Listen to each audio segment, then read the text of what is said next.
My name is and today me and my fellow classmates are going to talk to you about our STEM club and our composting project. It all started in August 2019 when a small group of students wanted to plant a seed of change in school. Our first objective was to create new scientific and technological projects and introduce that to our school community.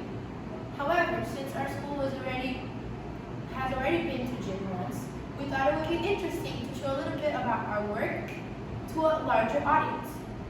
So, we have our group is actually composed of 9th, 10th, and 11th graders. And with such, we started our composting project. Our school's name is Our Lady of Mercy School, and as you can see by its name, it is an American Catholic school, which means that since little kids we learn about the Catholic values and the church. It ranges from pre-nursery until senior year in high school, but we have about only 800 people in the whole school, which means that we are a tight-knit community. We are located in Rio de Janeiro, Brazil, in the neighborhood of Botafogo. As you can see in this map, Rio de Janeiro is in the coast of Brazil. However, even though it is a small state in size, it is very populous with almost 7 million people. And it's also one of the most important states of Brazil for its greater economic importance, but it's also the heart of Brazil because of its natural beauty. In Rio de Janeiro, Brazil, we produce a lot of trash because obviously it's a very large city and an urban city, so we end up producing a lot of garbage. It was estimated that in a year it was produced 1.2 million tons of garbage only in public areas, if we do not count the domestic garbage that is produced at home. If we take the math, if we do the math, we can see that it's approximately 21 tons per day. However, even though this number is very big, it is even more surprising to see that only 1.5% of it is actually recycled. Now, we're going to see a quick video on domestic garbage. Have you ever wondered what sort of waste is generated at home? Organic waste that includes vegetable and fruit peelings, food scraps and leftovers, eggshells, etc. Biodegradable waste that includes paper, rags, cardboard boxes, hair, dust, etc. Non-biodegradable waste that includes plastic covers, plastic bottles, tins, cans, etc. Sewage that includes human and pet excreta, drain water, etc. So, as you guys have seen in the video, the trash we produce in our school is pretty much similar to the trash we produce at home.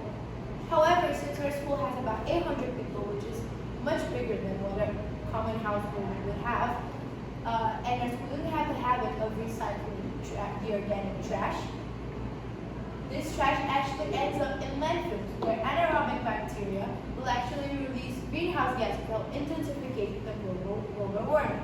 Also, it is a loss of food and a loss of money. So, to tackle such an issue, our group decided to have our own composter in order for us to do composting and to plant an organic vegetable garden. Now, Anna is going to talk about more of our project. So, our school is trying to become a greener place, and to do so, our group has several objectives. One of our objectives is to increase consciousness about environmental sustainability and responsibility in the OLM community, and to raise awareness about the impact of our actions in the planet. We also intend to acquire and use different types of composters so we can recycle each time more organic compounds. We want to produce usable organic fertilizers free of pesticides, that is called humus, and use the humus to produce our organic vegetable garden. This vegetable garden will produce healthy vegetables that will improve the quality of life of our students. Okay, but how does this composting project begin? So, the students observed that in school, every day there's a production of organic waste, which is a result from the meal preparations. And this creates a lot of organic waste every day. So we thought of a way to reduce this And so that because this organic waste is sent to dumpsters where it will be decomposed and will release gases that are bad for the environment and will pollute the environment with leachate. So in order to solve these things, we created a composting project. So this is the cycle, the path that happens with the waste. First, organic material is produced in our school. It goes to the dumping grounds by a transport, which releases CO2 into the environment, which is a greenhouse gas that is bad for global warming, which is increased global warming. And when it gets to the dumping ground, there are several layers of trash in which the organic compounds, when they are in the lower layer, they are decomposed by anaerobic bacteria, which releases methane and leachate. Methane is another greenhouse gas that is bad that increases global warming, and the leachate is bad when it's because it pollutes the soil. So, what is composting itself? Composting is a biological process that breaks down organic material, and it's an accelerated form of decomposition. Normal decomposition takes a long time, and it's done by bacteria and fungi, which are the main decomposers in nature. The final product of the composter is humus, which is a dark brown organic material that can be used as fertilizer in vegetable garden, for example. So in our project, we have earthworms that speed up this process as catalyzers, so that we can produce more organic waste, more organic fertilizer from the organic waste at a faster pace. So here are some things that can go in the composter, such as raw vegetables, coffee grounds, filters, leaves, and eggshells. And most of the vegetable peels and things like we consider trash can go. So what can't go in the composter? Cooked food can't go in the composter because it contains spices that have strong scents and flavors that scare away the worms. Meat and dairy products can't go because they're rotten and can ruin the soil. Animal feces can go because they may contain parasites, which can kill the worms. And tree would have chemicals that also can kill the worms. So, benefits to the environment and human health. From composting, we can produce humus and leachate, which are organic fertilizers. So we don't need to use chemical fertilizers that produce unhealthy food.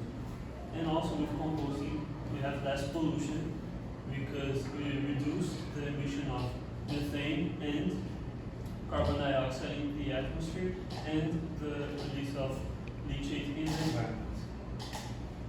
So, organic compounds are broken down in small pieces, such as fatty acids, amino acids, and then living things can reuse them.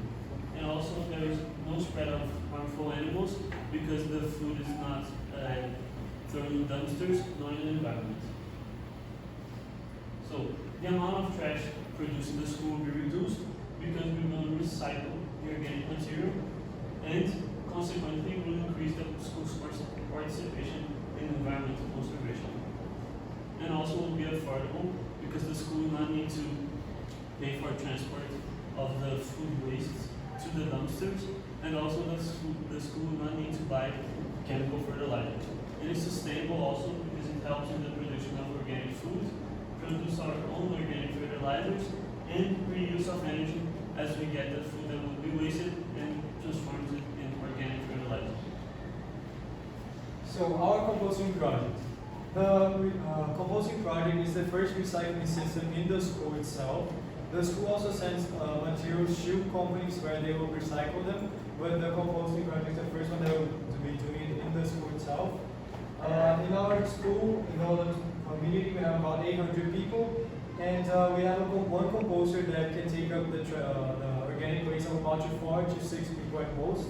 And this is a very low amount compared to the total food waste, organic waste that is produced by the school. So we intend to get more composters to be able to recycle more of this organic waste. In the first semester of this project, we were able to put 9 kilograms of food into the composter, and this produced natural fertilizer, which can be used in our OLM vegetable garden or in the STEM vegetable garden. But in the future, we intend to put more food and get new composters to cover a better amount of the total organic waste that are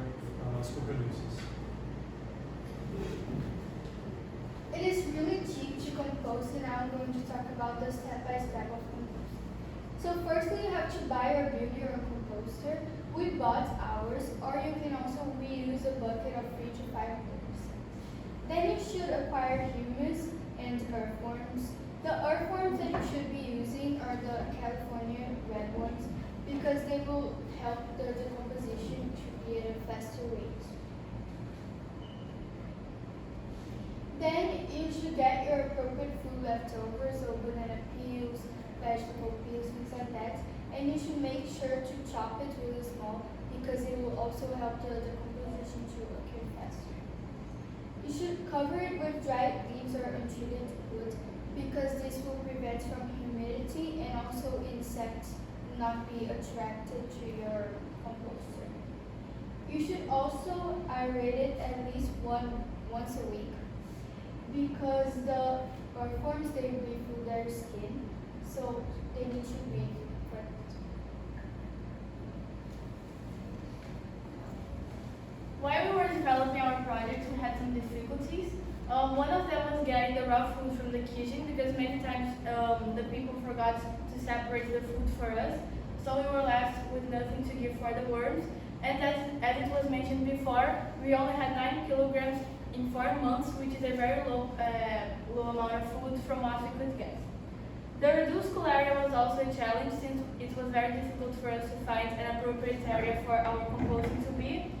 And our lack of experience and knowledge of earthworms, which was also a challenge for us because we didn't know what to do when the soil was either too dry or too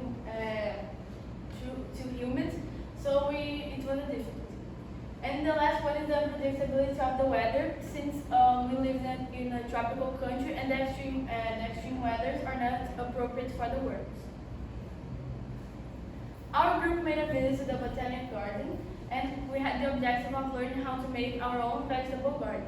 And there we learned that there are some few steps that we need to follow in order to do so. The first step is to use the curcularian plants as a fertilizer. You cut the plants in small pieces and place them in the seed bed. Then you sift the organic compound and the manure into the seed bed and remove the excess substrate. And the third step is to press with the index finger each cell to make a hole in order to do the fourth step, which is to place 3 seeds in each cell and then you cover it with the substrate. The fifth step is to water it regularly until the plant sprout reaches 5 centimeters.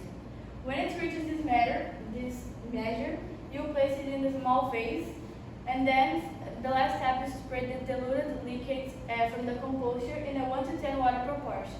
Then you repeat the cycle until using the fertilizer. Benefits of organic vegetable garden. There aren't any poisonous chemicals like pesticides, hormones, or medicines.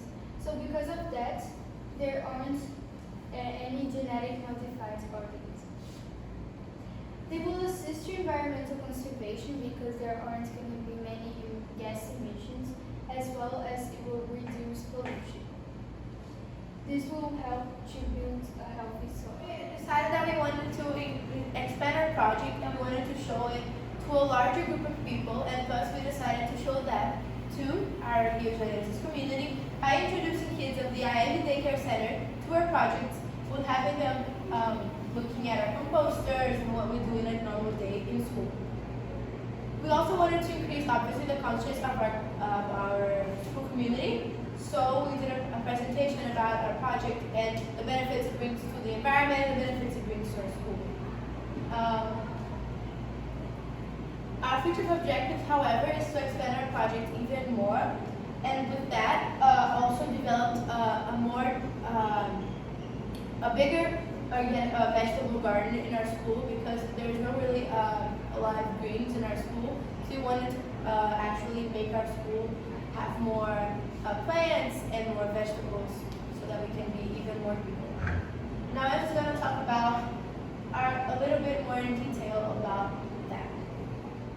So in our future project, we plan to establish a new type of composting, which is bokashi. It's originated from Japan, and bokashi means fermented organic matter from the Japanese language. Bokashi uses effective microorganisms. Here are some examples like yeast, lactic acid bacteria, phototrophic bacteria, and actinic mindsets. These work inside the composter to compose the organic matter, including food wastes, to produce a type of fertilizer called composting, which is a kind of liquid similar to leachate. Here is an example of a bokashi composter, and in the pack beside it are the infected microorganisms in the type of powder. Here is a picture that explains that shows some types of infected microorganisms. So, how will we be able to invest in these new type of composters and invest in others in the future? In our project, our current composter produces a lot of leachate, and we can dilute this leachate to a 1 to 10 dilution proportion to traded leaves as fertilizer, and also in a 1 to 2 dilution for the roots of the plants. We plan to sell this leachate in different proportions of dilution, and with this gain money to be able to invest in our future projects. Our main goal is to be able to buy an industrial crusher, which will facilitate the group in the cutting of the organic waste to be included in the composters, and an industrial composter which will be able to recycle not only the organic waste that is not cooked, but also the food waste from the school's cafeteria after each meal. And our group also produced a song, which we would like to show you right now.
Once upon a time, a dedicated group of students decided to plant a seed of change to make their school greener, and that is the story I will tell you. It all started back in August 2019. The ultimate desire to make the school an environmentally friendly place motivated the STEM club to start a brand new project, composting. It had to start somewhere. Therefore, the team acquired a simple but practical composter using the leftover food from the school kitchen.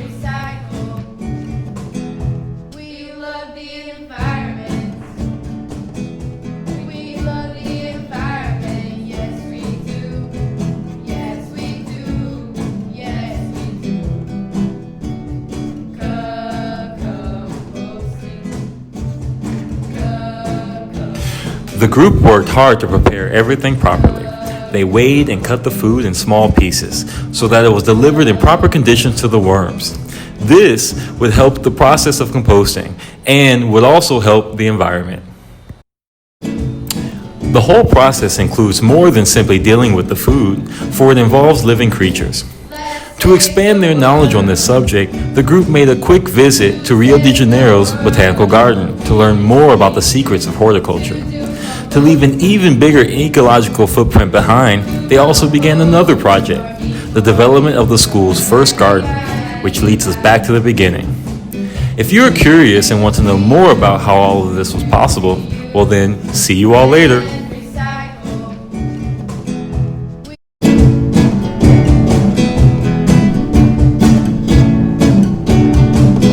Let's save the world. To save the world, it is needed.